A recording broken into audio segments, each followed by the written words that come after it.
Hey everybody, how you doing? I got another video and a special guest, another interview. I'm not sure what number it is, but we got my old friend back. You guys really enjoy him, and we're gonna do some more talk on conditioning and other things about the breed, whatever comes up. Everybody, welcome Hunterman, William Cabero. How you doing, brother? All right, how's everything, Rich? Good, good. Everything's good. The Been big, busy with the family. I had the grandkids over this weekend, and just running 100 miles an hour now that I'm retired. yeah, I know everybody's so busy with the big thing of life, Yeah, family, work. But I want to exactly. big a shout out and say hello to everybody. It's been a while. I figured, to get back on and let's have some interesting topics for today, and I hope you guys enjoy it. Yeah.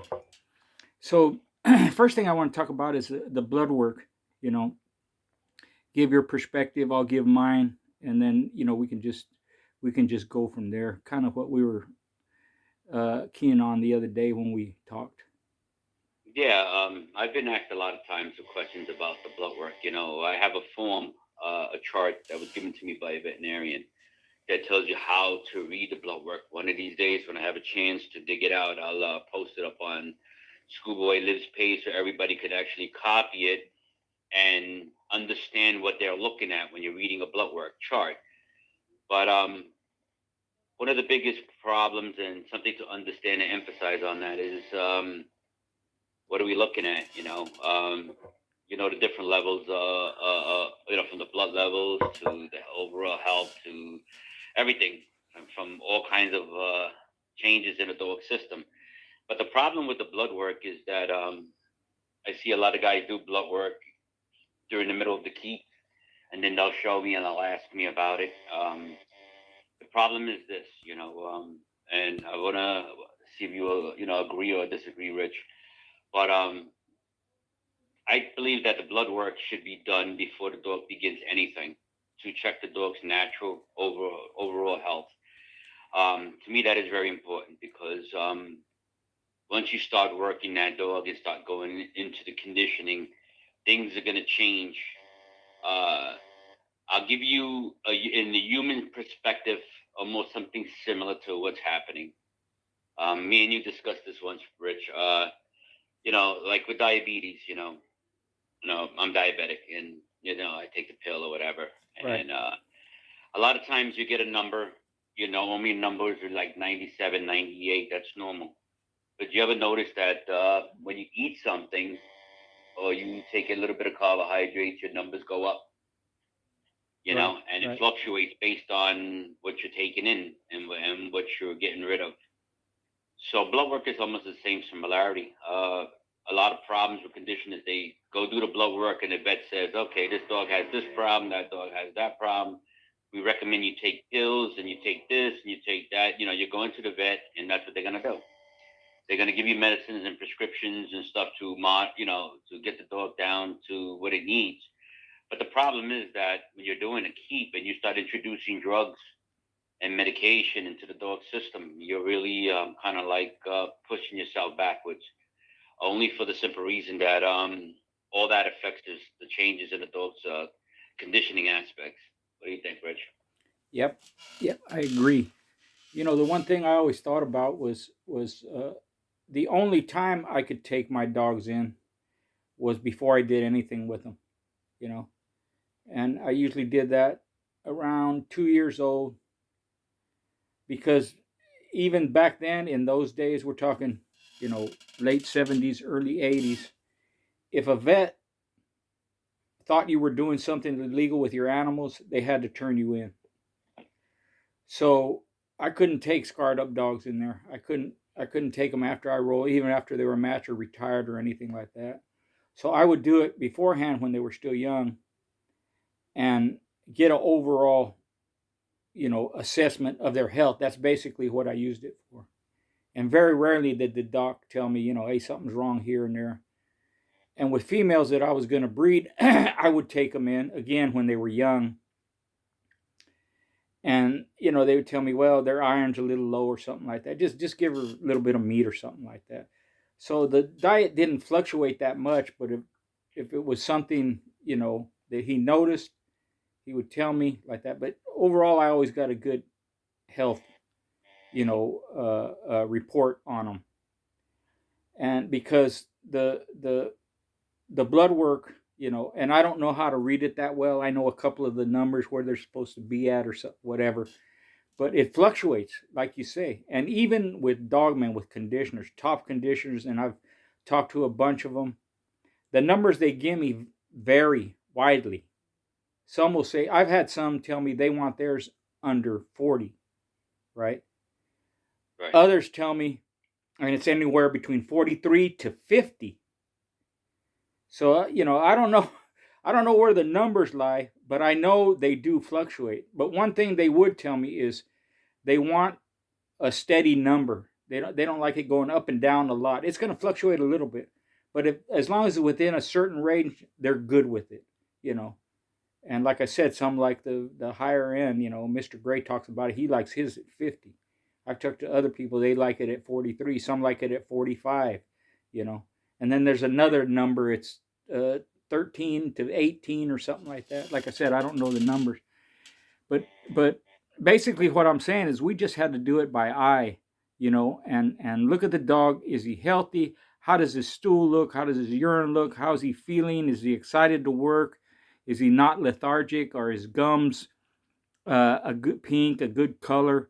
We even used to, press on the gum and see how long. When you press on it, it turns kind of white, and then see how long it would take to come back to pink color. Right. Just old what do you call it, horse sense country veterinary kind of stuff, but and I'm not knocking people doing blood work or none of that stuff, because top guys do it, and the ones that know how to read them and use it, it's to their benefit, you know. I totally agree. Back in the old days, we didn't have none of that. We didn't have to do all that. You could basically eyeball it and understand how your dog feels. You, as a dogman, should always know whether your dog is in great shape and how he's feeling, because you're working the dog and you're putting him through a program. But the problem with the blood work is that whatever goes into the dog's body affects the blood. So, a lot of times the supplementation intake is going to change the numbers on the blood work. So I had a dog one time. I did blood work in the beginning, and everything was good. And then as I got in towards the middle of the keep, within the second to third week, as the conditioning phase started to increase, I did blood work again. And then at the end of the keep was done, I did blood work. When I put all three sheets together, neither one of the sheets were the same. It seemed like it was so totally distorted. And the reason for that is because people don't realize that the high volume of stress creates a different pattern in the dog's body and the bloodstream and everything, because of the oxygen intake, because of the stress, because of the absorption of supplements that is being introduced into the animal system. The dog's blood pressure can rise and fall. For example, dogs' normal blood pressure should be 160 to up to 180 ppm. That's what they call the regulated balance should be.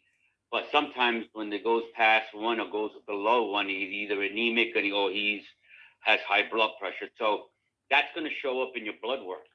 So you waste money to go and do blood work is good in the beginning, but towards the middle and the end of the keep, it's pretty much going to be not the same. It's not, to me, just a little bit of not a waste of time, for the simple fact that when you're introducing supplements and then as you're calibrating stuff during your conditioning, things are going to change. The rise and fall of temperature in that dog system is changing. The pressure changes. Um, you know, as he's getting increased in the workout, his oxygen intake is going to require more volume of oxygen. Does the blood have enough to retain that volume of oxygen for the dog system, based on how the dog is performing, based on the supplements? Everything goes hand in hand. It's like a car with a transmission and an engine. One has to coincide with the other in order to run really good. The same thing with the dog. So sometimes the conditioners, they start adding supplements, and if they don't stick with a rule where they keep everything moderated and written down and calibrated, what happens is sometimes a little bit too much or a little bit too less is going to alter that blood pressure readings. And it's also going to change what's going on with your dog when you're working the dog out. That's why you'll notice the difference in patterns of the dog as he's being introduced to different stress levels as he's going along. Sometimes you might have to go backwards or take away some of the workload because the temperature increased or the blood pressure increased or he started to become lagged because you're overworking him. You know, when we look at blood work on a dog, you can't base it on one dog for almost every dog, even in the chart, because 30-pound dog, 50-pound dog, 60-pound dogs, their ranges are all going to be different, and every dog is a different animal, and and that's why it's required to study each one accordingly and separate from one another.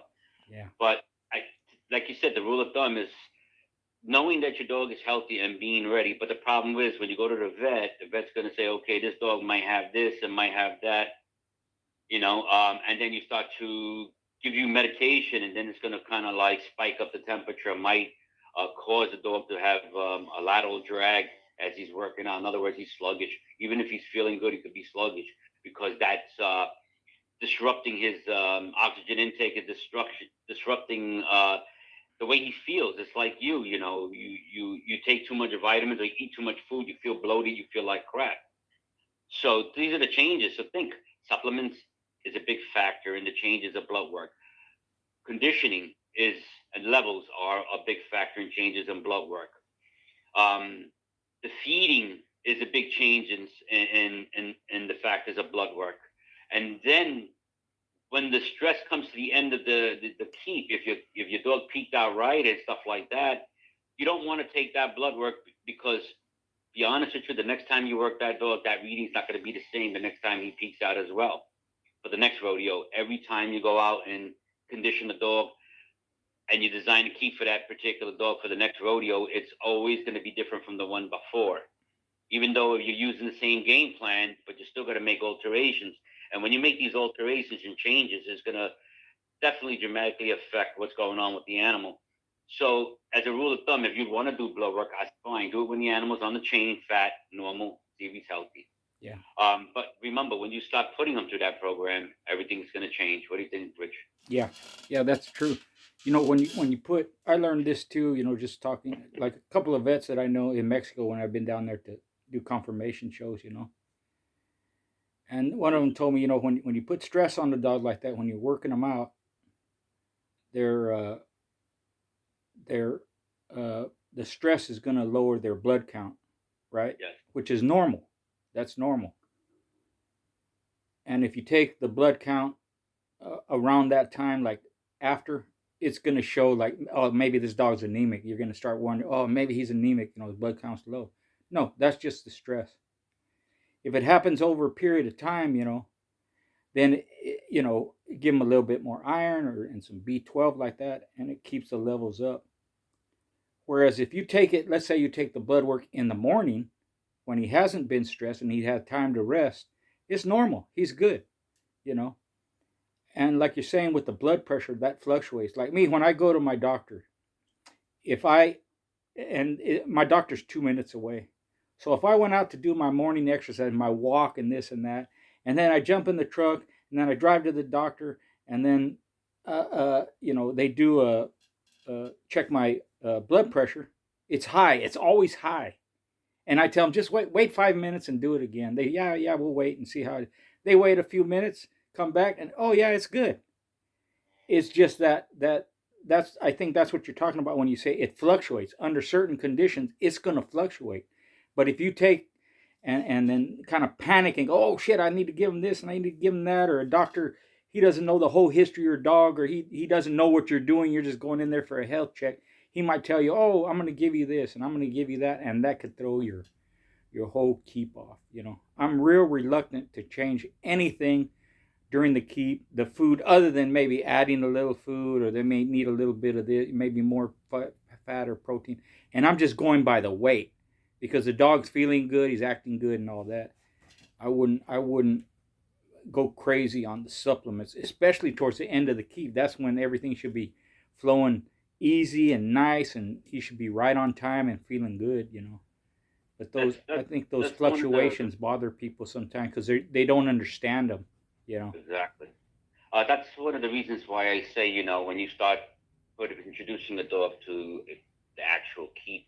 You've already done the pre-keep, but now that you figure out what type of supplements you're going to give this dog, even as you're going through your keep, there's going to be come to a point in the keep where certain supplements have to be removed. Why? Because you need to detox the dog from some certain supplements that actually increase body temperature and actually restrict a little bit of the oxygen intake, only because you're using it as a building block for the dog's body to develop muscles, to develop strength, and stuff like that. But sometimes when you get towards the end of the keep, there are certain supplements that need to be removed so the dog can come back and be 10 times stronger. It's the same thing like when you're conditioning a dog and you're climbing a ladder. You reduce the workout when you get towards the end. He's still aerobic, but he's regaining his strength because you cut back the time on. Right. You're still working him, but you cut back a little bit Yep. so the dog could regenerate himself, because you don't want to work him hard from the beginning to the end and then have nothing left in the gas tank for when you're time to perform. So this creates a major problem. Getting back to the blood work, similar to diabetic, is here's the sample as I stated in the beginning. If my number was 98 because all I had was coffee and whatever to lunch during the morning, you know, and dinner time comes, my numbers would be 98. If I ate dinner the next morning, my numbers might be one something, maybe 160, 165. But here's something funny. If I ate a cupcake or a cake or ice cream or something with sugar, my numbers could spike up to 200 and change. And yet I'm on the medication. But here's the thing. Why did it change three different times? Because it's what was introduced into my body that caused this change in the numbers. So blood work is the same similarity. You can get the actual reading when the dog's at a normal state and a comfortable state. But once you start introducing the supplements and stress and everything else, now these changes, the numbers really go out of whack. So it kind of throws you off and adds a lot of confusion to a lot of guys who are so into conditioning and trying to figure out, oh, is their dog okay? Should I pay the forfeit, or should I perform at a weight pool, or should I take it to the dog show? Whatever it may be. But the bottom line is, it creates a confusion to make a decision that you're not aware of because you just didn't keep it simple. Yeah. I know it's important to get a CBC test and do all the blood work and get everything nice and no. But I really prefer, if I had the time and the money to do something like that, would do it in the beginning because I want to know. Or like you said, Richard, you want to do that on a pregnant bitch too, because you want to make sure before you breed her that she's up to par and healthy for those pups. Exactly. So I have to totally agree with you with that. Old timers, we didn't have the technology we had today. We just kept it by eye. Yep. So sometimes you got to play it by eye and do the best you can. You have to know. You should know when you're working your dog what's going on, how his workouts are coming along. Is he increasing strength, stamina, durability in his structure? Is he looking solid? I mean, is he look weak, lag? The feces are we like diarrhea, soft, too soft, not firm. There's a lot of different things we can go about, Yeah. but the main thing is that anytime you start to condition a dog and you start adding and subtracting and start to go with your program, and even when you design your keep guys, it's going to be subjected to changes. So as you're going through these changes, it's also going to affect how the dog is going to react, and it affects the blood. Whatever goes in the body, it's like they say, whatever you eat goes into the blood. So the same thing with all the supplements. The difference with the supplements, it pulls into the red blood cells a lot, and here's another thing. Sometimes we talked about this. Sometimes the protein levels are so high, the B12s would cause a rise of spike of body temperatures because you got it in the supplements, you got it in the feed, and you got it in the meats. So you got a lot of B12s pulling up. So which B12s are going to be better for you? You don't need that much. And then you and me talked about this many times in the older videos. Schoolboy was the supplementation that's given to the dog sometimes should not be given every day. It should be given every other day. Give the dog a digestion time factor to digest the supplements from the day before. Because sometimes it'll go over 13, 14 hours, 15 hours to the next day. And then you start feeding the dog and giving him supplements, and guess what? He didn't even digest the stuff from the night before. the day before, and Right. now you're doubling up on that, and it causes that intoxication problem, and which creates catabolism, which means that they'll eat their own muscle as fuel because you over intoxicated them with so much supplements. That same understanding is the same thing that affects your blood work. So people take a note to that. Certain supplements every other day. You can't go by that bottle and say, okay, I'm going to add a cup or 3 teaspoons or whatever because that's what the bottle says and that's what the owner of the company recommends. But that's not right. That's not correct because that's not your dog. You're using up a product so fast that you got to buy more. But what did you really need for that 30-pound dog? And that dog you're working, what was his main problem during the pre-keep that you feel that you need that particular supplement to solve an issue with the dog or to increase the performance that the dog requires when you study them. Get it, Rich? Yep. Yep. Sure do. That last week I've talked about it. I talk about it all the time. That's where people screw up. They panic because they think things are off and this and that. And the the last week, as you're cutting back the weight, that's what makes the dog peak mentally. That's where he's absorbing all the food, and you're still doing work, but you're cutting back on it. So in his mind, he wants to do more. He can do plenty more. So that's why a lot of times you'll see them shiver and shake and be restless and all that. Their body's telling them do more work and do more work. Well, when they shiver and shake like that, they're absorbing all the nutrients. It changes their metabolism a little bit, and Yeah, that's what makes them peak out. And if you catch it just right, 100%, they'll go all night or finish quick or however you want to look at it. They'll do the weight pull if you're there. Especially like weight pulls because you do them. You could be depending on how many entrants there are. You could be there all day and into the night. I've been there where they start in the morning and they didn't finish them until the next day early in the morning, 3, 4 in the morning. So the dog's there, 18 hours or whatever it is. The dogs are, back and forth. So I think you have to really be on your p's and q's when you're conditioning for an event like a weight pull competition, and exactly, you know exactly. that those fluctuations, if you don't have access to, because now they can do the blood work at home. They have little machines that can do it, and you have to learn how to use them, this and that.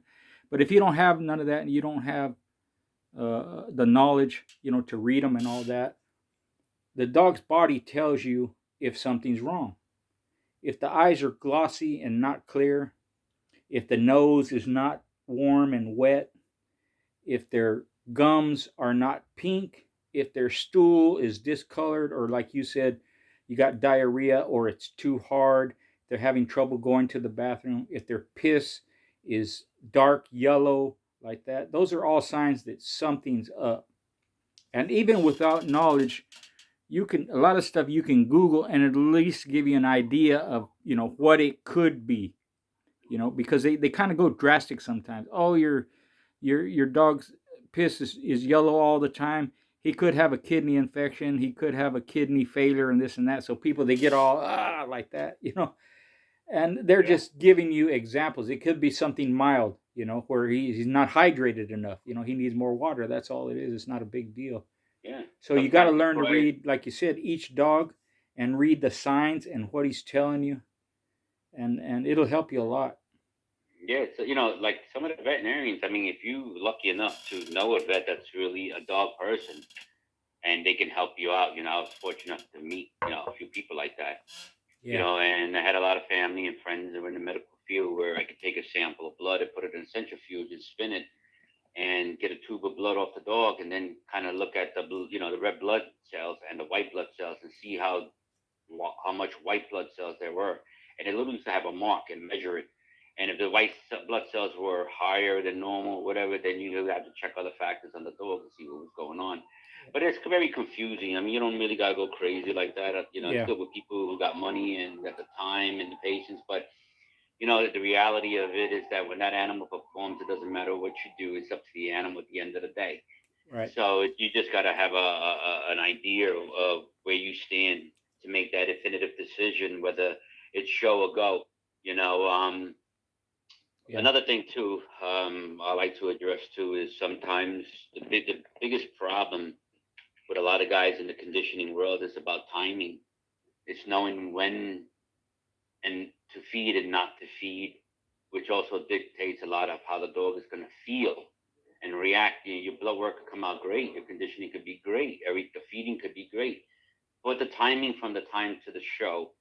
So I give you a little example. I repeat, I'm kind of like almost repeating myself on this one. But let's say, for instance, you're gonna go show on a Saturday.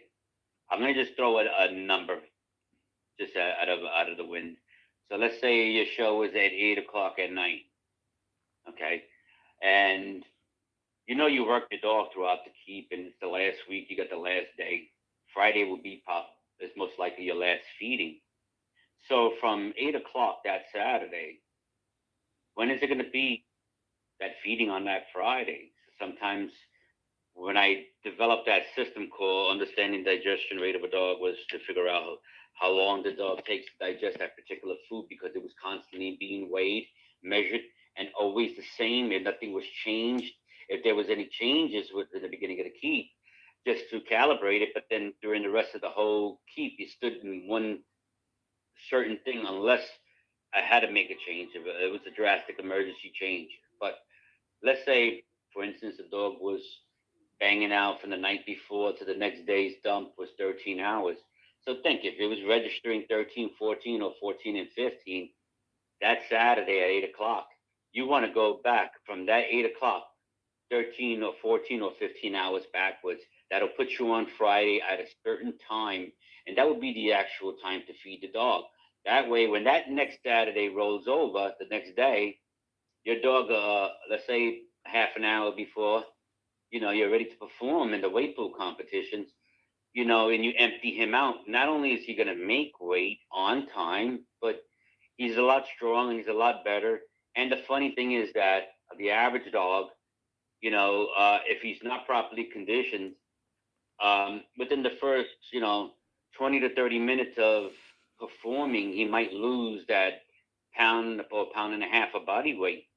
So if 30 minutes he loses a pound or a pound and a half of body weight, what happens if he has to go close to the hour mark? And then he's going to lose another pound. So now you're going to be 2 pounds or 2.5 pounds under, or even possibly three. So you see where I'm getting at? Why that happened was because the feeding on that Friday wasn't dictated at the right proper time. So the dog still had food and stool in the system, which delayed his time factor to increase his performance. So uh, when you make sure that that timing is right, everything falls into play. So now an average dog that's well done with the right timing, he might not lose that first pound of body weight till after the hour mark. Hmm. So he's conditioned for the long haul. His body's going to stay in there. He's well hydrated. He has enough substance in his body to carry him over that wall, especially when they're weight pulling and jumping and hog hunting or whatever it may Yep. be. Yep. It's just a normal thing, but everything affects the animal too. So it's all about not only just understanding what goes into the dog system, but understanding the timing and how your dog reacts to it, and when is it going to be best. Yeah. It's like that controversy, always trying to find that peak. When does the dog peak? The biggest mystery of it all. Yeah. It all based on how the dog feels. Like you said, Schoolboy, it's all about the dog. Yep. Exactly. I think the most drastic case I saw of weight loss, or I knew of weight loss, was a friend of mine's dog. He got smashed. The dog got smashed. Made some real green scratches, and then at the end, he couldn't go. The dog almost died, but he was a 38-pound dog, and after a day, I think it was, they weighed him again, and he was 28 pounds. He had lost 10 pounds from that show. Went an hour 45, and Yeah, it's the that's same. It's the same like with Bad Boy. As an example of that dog, 8 years old, and went 2 hours and 20 something minutes, 16 scratches. I mean, and you know, somebody asked me, is he going to get tired? And I looked at my watch, and I'm saying, no, he's he's already got this warmed up, yeah. He just getting and started. What do you mean tired? He goes, that fucking dog, excuse my language. He goes, that fucking dog ain't even breathing. He says, what did you give him? I'd like to know your secret. There's no secret. There's nothing. Let me tell you something, Schoolboy, and I'm going to tell everybody this. My keep is no better than anybody's keep. The difference for myself, personally, is that I take everything into consideration and I take my time with it. I don't rush. I try to figure out the problems with the animal. I try to increase his performance as much as I possibly can get out of him. Um, there is a limitation to what the dog is capable, even if though here's a dog now, like I said, 8 years old, 2 hours and 20 something minutes, 16 scratches, never opened his mouth to breathe. But yet, I only worked him maybe 25 minutes a day. Mm-hmm. I didn't have to work him hard like an hour, running constantly, right, 900 miles. I did light work, road work. Why? Because he was an older dog. Yeah. His feeding had to be altered because he was very old. His metabolism was slow because of his age. He couldn't require the high protein levels because when I introduced the high protein levels at the beginning, he started going into seizures 2 weeks in. Mm. So I'm like, why was he doing that? It's because he cannot absorb the high, all that high protein stuff at his age. He had an issue with himself. So once I found that out, I was able to retransform the food into a holistic type formula with the proteins that he needed, but not enough to trigger the seizures and cause a disruption in his bloodstream that made him slow down. Right. You understand? Right. Yep. But that took a lot of time to evaluate that. Yeah. I had to write everything down, his behavior, what he was doing, what he was eating. Let me tell you, it looks like I drew a map of the world on a piece of paper. Yeah. And then you had to go backtrack and see what went wrong, what was the cause of it. It was a real serious troubleshooting issue. But sometimes this is what I did naturally for myself. Yeah. But remember, just because I did great with him doesn't mean I'm going to do great with the next one. And I don't give a damn how good the dogs are. At the end of the night, you as a conditioner, you could be the greatest conditioner. It does not matter. You're only giving your dog 110% of yourself. The rest is up to the animal. But are you going to bring this animal right? Are you going to make that right definitive decision to go ahead knowing that everything is on the line? Is he going to be okay? Is he going to get through this? Is he going to weather the storm?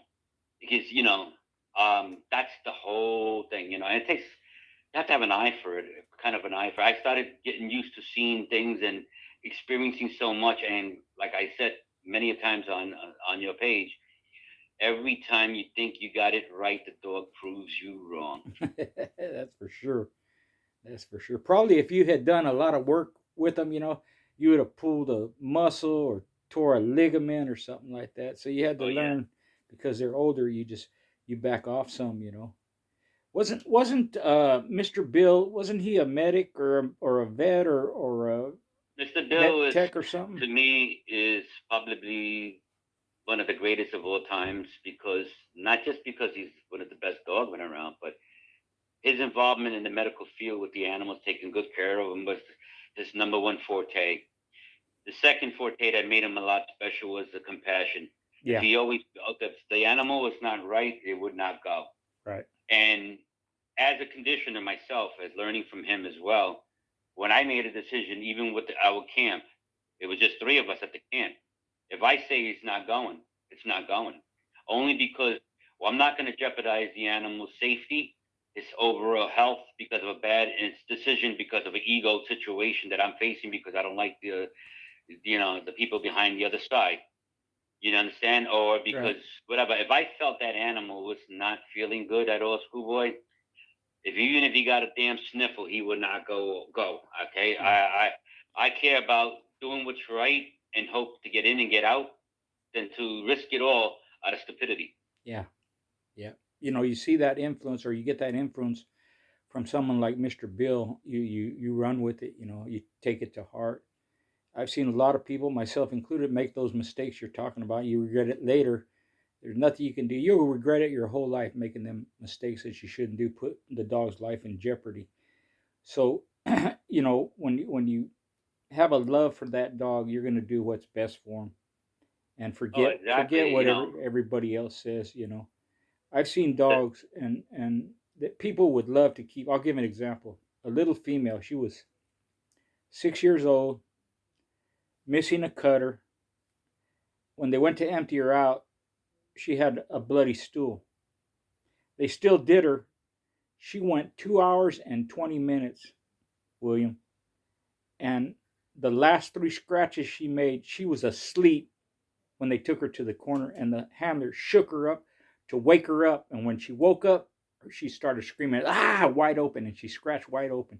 She did that 3 times, and of course she didn't make it after the fight. And I just imagine, man, what could that bitch throw? Man, she's the type of dog you only see once in a while, and it was a shame to see her lose that way.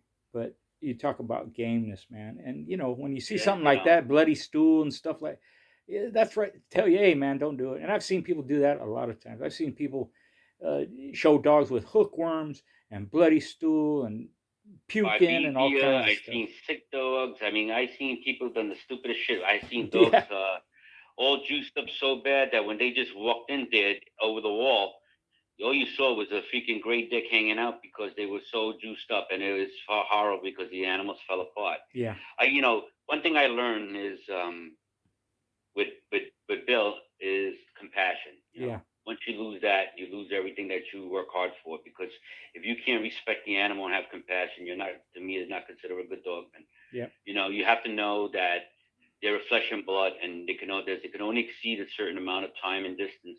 If you got a good ace in a hole, and you go into a long one and you feel he's been outclassed, why lose him? yeah. That's my motto.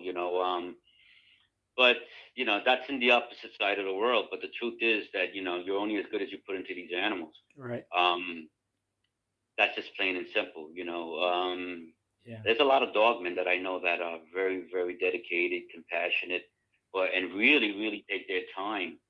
But there's a lot of people that are in a rush.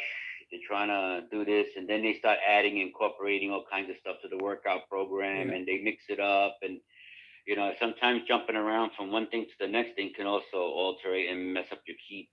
I know you meet people mean well; they want to get the best out of the animal, and I respect that. But did that animal actually need it? You got so many apparatuses: sled mill, treadmill, turntable, e-mill, Jenny, you name it. What are you going to use for your dog? So whatever you decide you're going to use with it, stick with it. Use it to its best advantage for for a certain criteria that meets that animal. Yeah.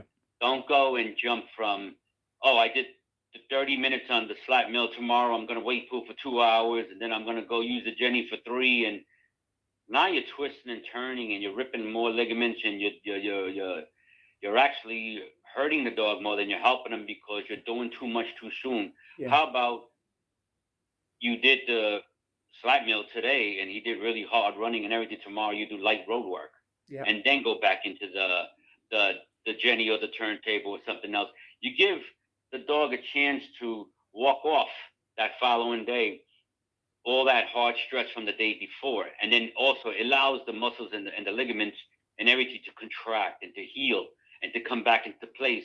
It's like bodybuilding. You rip the muscles, you're only going to grow so far. It's not going to grow much.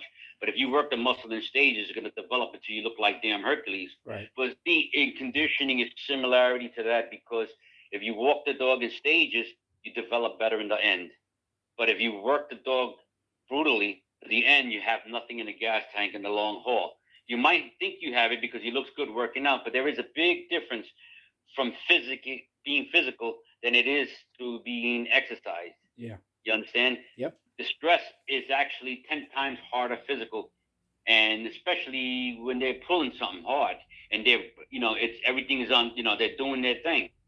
It really, really tears the shit out of them. That's why supplements, when you take them, it's so important you skip every other day to allow the digestion of the days before, like I stated. But at the same time, you might want to introduce vitamin C constantly into the dog system. Why? Because it takes all those toxins and radicals out of the dog system so you can piss it out. One of the biggest problems I saw, and I know you've seen this many a times, is that even if you did great on the hard one and you became good, you won, you're successful, but why is the dog pissing blood? Yeah. And why is the dog dying the next day? Or why is the dog really cannot get up for 2 or 3 days? Hmm. I'm going to be very, very honest with you. Um, when the team and I get the dogs in shape, even after and before and after, that dog's walking around in that crate like it never happened. Yeah. Why? Because there was so much substance to that dog's body and well cared for that the dog is feeling great. It's like a hunting dog chasing rabbits all day in the field. You put him in a cage, he's bouncing around. Yep. Some dogs, you take them, you put them in the cage, they sulk. They lay down like they can't get up, they can't move for 2 or 3 days. That's a good sign right there. That's a good point too, because that's the way most of mine were too, man. They still had plenty left, good to go. In fact, during the show, there were a lot of times where if it went an hour, 2 hours like that, they weren't off their feet for over an hour, still standing up back and forth like that. They may be putting the other dog down, but it was hard to get mine to be put down, on their back or on their side or anything like that. But I Richard, what do you think about recovery? I mean, people don't understand that, you know, just because it's over doesn't mean it's the end. The recovery is the most dramatic, important thing. If your dog is not being helped during the recovery, it's like a cat with 9 lives. It takes the life out of them. yeah, It takes so much out of them that as the dog gets withered and weared out as time goes by, it's not the same animal. But if you pay attention to the recovery and give the dog all the necessary nutrients for the body so he can heal and become hydrated and healthy and everything, it helps them in the healing process. yeah, It helps them with coming back to life. It helps them with a lot.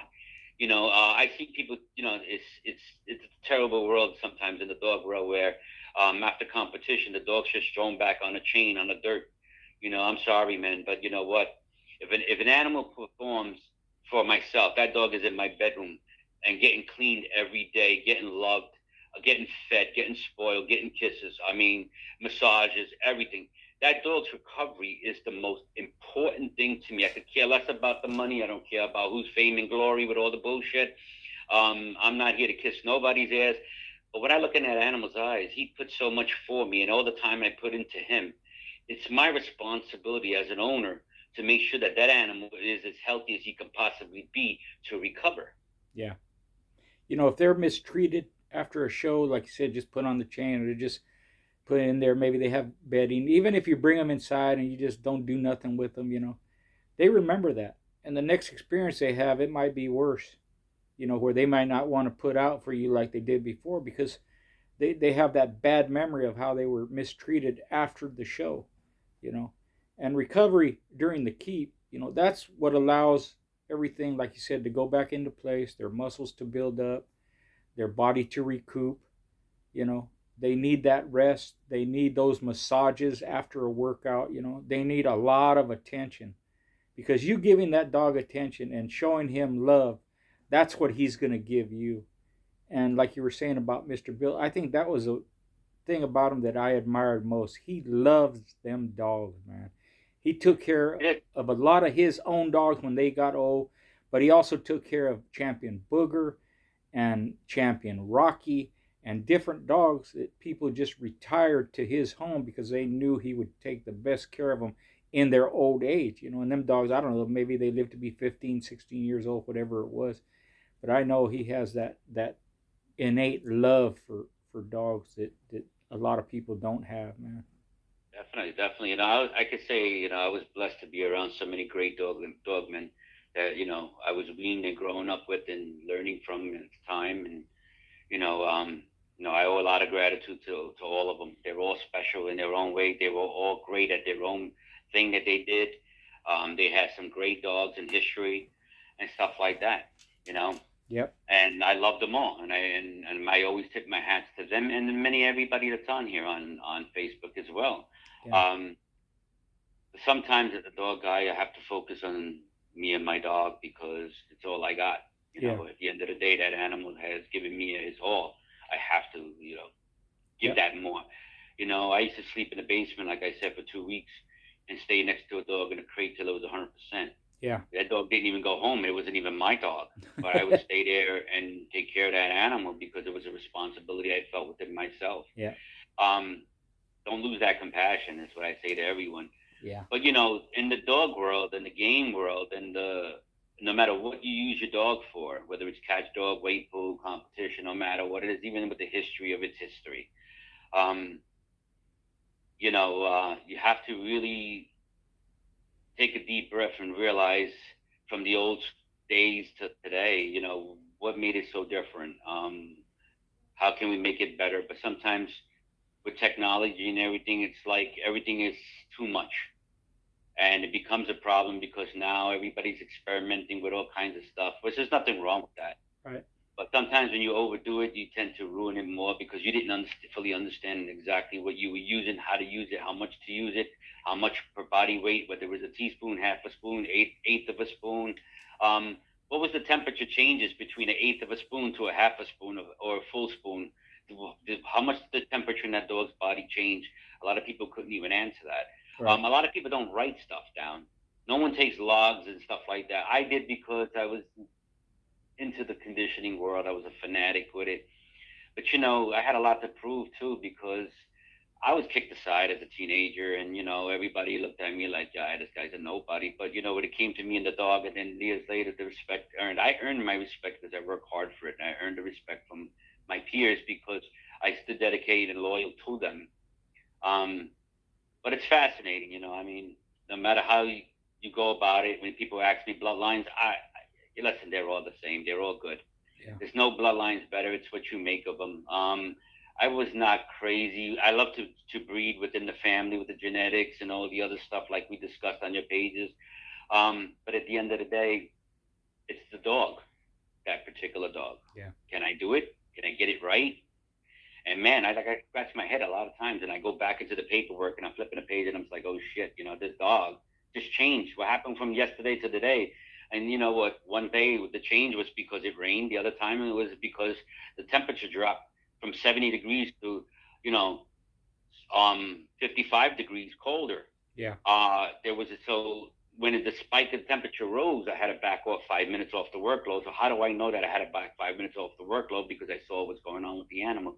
Some people just feel I gotta work, I gotta work, I gotta Yeah. work them hard, I gotta work them hard. Yeah. Yeah. I'm not gonna say you're not gonna have success. You probably will, but look at the performance on the animal and see, how good did it do? I mean, how was the dog's body? Saw the dog's reaction to Yeah. how he feels in his physical traits of what's happening to him at Yeah. that particular moment. If you do too much, you could hurt your dog. But if you back off a little bit and do less, I don't think you could ever hurt your dog that way. You know, especially if you're giving them good work and good food and all that. But I have a picture you sent me. I'm going to post it maybe on Thursday, like Throwback Thursday, of you and one of your keys. Now, it might be Bad Boy. I forget what it is, but there's a little caption there. I'll look at it. And it's loaded with notes and info and stickers. When like you didn't have enough room in the calendar, to write, you just added to it. Yeah, It's very involved, and I think that's what people should do. But another because thing with keeps, I get asked all the time, advice and all this, and I tell people whatever your keep is, stick to it. Don't start changing a bunch of stuff. And what I mean by that is they'll ask for advice from a lot of different people, and when you start listening to a lot of different people, it's going to screw you up. Because oh yeah, now, if you have a mentor, and that's the person helping you, or a partner or something, and this is more for people that are starting out, don't have a lot of experience with a lot of keeps and all like that, stick to that person. Don't get advice. And the thing, like you're saying with technology, there's a lot of information out there. You could get overwhelmed. You're going to look up, Google this and Google that. Well, this says do this and that, and then now you're going to screw the dog up.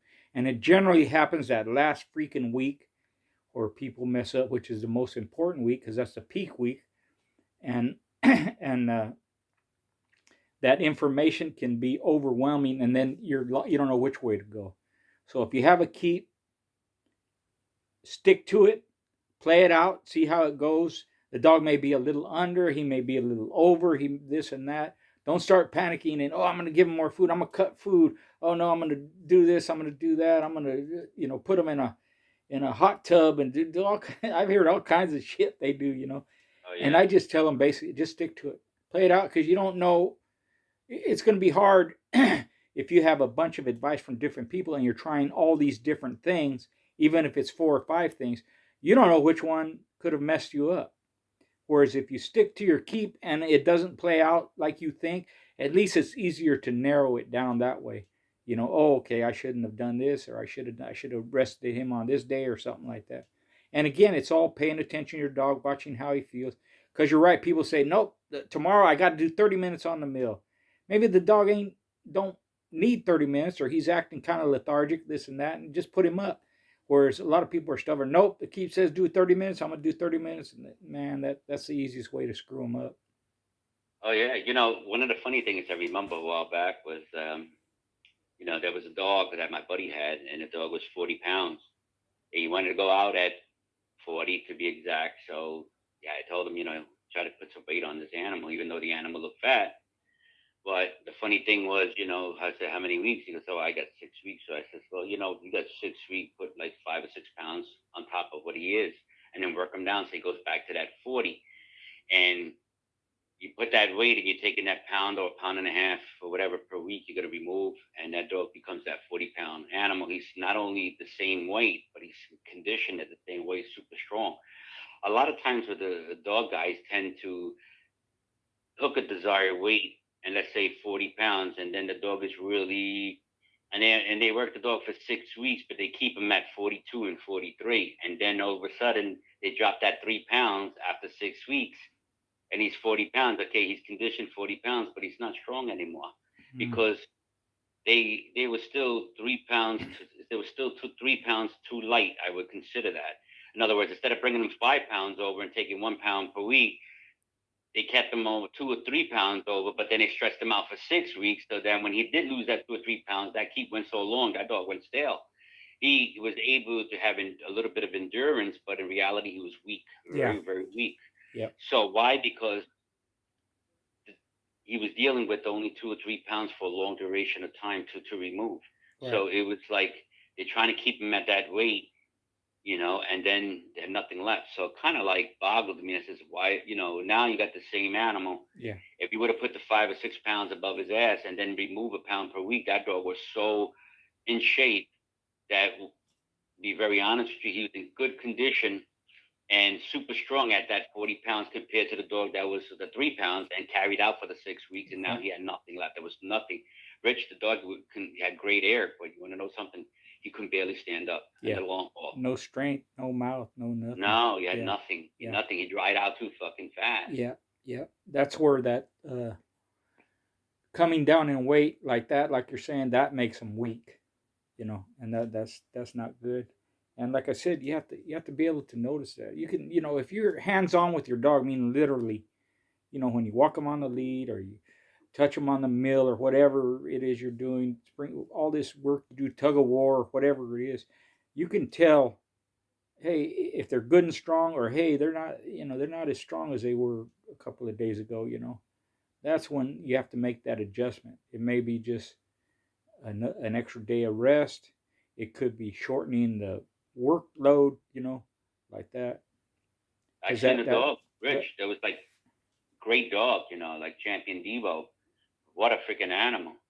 But during his rodeo, his eyes were very, very glassy. I noticed they were glassy to begin with before hmm he began, and then after he began, and he came down to that last wiring to try to get across, and he just froze. It's like a statue, wow. and he was fixated with focus, but he could not move. Mm. His eyes were like watery, glassy, and I was like, this dog is oxygen depleted.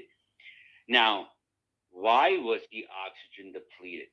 There's a number of reasons that happen. One is sometimes over conditioning. Not That's one. Um, not the proper use of supplements. They use the supplements the wrong way. hmm There's a second factor that contributes to that. Um, Maybe there's a health issue with the animal, but as soon as the 7 or 8 seconds passed, Rich, and he woke up, he flew across. Yeah. But what happened? Why did he stop and stand there fixated? He never lost focus. He was dead on, ready to go, but he couldn't move a muscle Mm. because his arteries and his blood vessels shrank. And we don't know if they decked the crap out of him. We don't know what happened. We don't know who was in behind this animal. Right. But it was a sad situation that It's one step away from being a grand champion, and someone with stupidity ruined it and then allow it because it was improperly conditioned. That animal should have never frozen like that. It Yeah. doesn't mean he quit or was a cur. He just blood didn't circulate to the brain. The body has to shut down Yeah. when you hit an extremity, a part of your system that and overheats to a max, and your blood vessels shut down, and there's less oxygen to the heart and the brain. The body has an automatic shut-off valve that shuts you down until you cool off, and then reopens, and then you can flow. Yep. But by then it was too late. So Yeah. you've seen this happen with many dogs, Rich. Oh I'm yeah. sure. Yeah. Oh yeah. It happens because if it doesn't shut down or you keep pushing the dog, that's when they pass away. That's when they'll die. And that was just his body reacting to the situation, the stress, and stopping.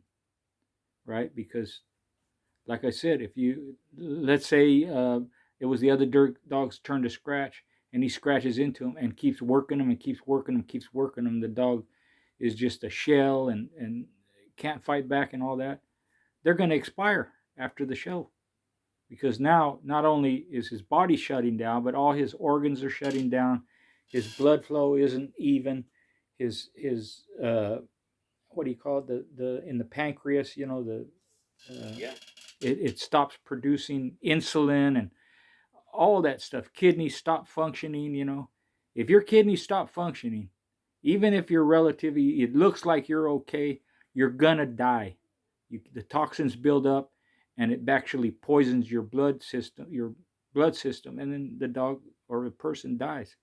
That's how Yeah. important the kidneys are, and that's how important it is Oh my to God. get Yeah. them I've working. seen that so many times. Yeah, It's crazy. The kidneys that kid is the most important thing. That's why they always say, man, you got to stay with that dog until he takes that first take piss. that first Once you piss. pitch, you're pretty much a little bit out of hot water. Yeah, yeah, exactly. Yeah, that's how important it is.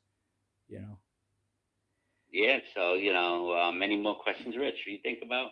Uh, Not offhand. This is a hell of a good show, but Oh, definitely, yeah, yeah. definitely. Well, I always love coming up here and talking about different things. yeah, yeah, I would love the readers to like submit you questions and stuff like that, and yeah, maybe next time we'll get on yeah. and we'll Oh, talk about yeah, their particular questions and stuff like that. yeah. We'll It's do been a that, while, and you know. and I it won't be so long. Maybe this week or this day next week or something. We could do it again, or we'll just feel it out. Yeah, But let's, I was having some family issues, and I kind of yeah. We didn't. all Yeah, going through some hard times. yeah, Times are tough for yeah, everybody yeah, financially. yeah, Work and yeah. the All that. cost of living going up. Yeah. So But it's tough, things but are things are we'll try better to make now, it and for everybody. we can get back on track, and because people love your interviews, they're so technical and Oh, so I love you and you I know love everybody that's on this page. There's yeah, so many wonderful guys I've talked to personally, amazing guys. yeah, I mean, really, really great. I just met another guy that you introduced me to, a freaking fantastic old timer. yeah, Um,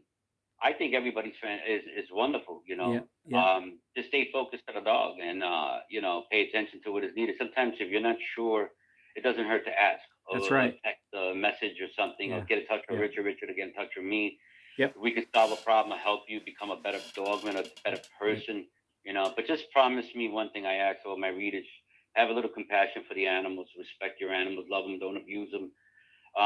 Just keep this page clean because it's tough in these days and age. But it is a great page, and I would like to share more in time and share some, you know, information on the keeps and stuff, and maybe even show you some of the old keeps of the old days. I'll send them to Richard. Richard will post them up. Yeah, But like I said, with the blood work, no matter how many times you do blood work, once, two, or three times, and for that one dog, is always going to be a little different because everything you're doing with the dog is going to change the effect on the blood. So you can't get yourself wild up if something's a little high or a little less. It's not going to be a positive reading because of what you're introducing into that animal, whether it's feed, supplement, or workload and stress. So don't bear with it and just use your normal judgment and your eye. Look at your dog and see if he's feeling strong. Just keep it simple, man. Don't go crazy. Like I said, I am no better than anybody here, but if I can share something to help you, I will. And because I do enjoy the dogs, I miss the dogs. I haven't had dogs in a long time now. I'm got to wait till I retire and then get back into maybe having a dog or two. Um, but yeah, I mean, just every time I look at you guys, your dogs, all your dogs looks amazing, and yeah, so many wonderful people in this group. yeah. Appreciate it. Thanks everybody for watching. Much respect, and we got more on the way. We'll do another interview soon. Thanks, William. Appreciate it. Thank you guys.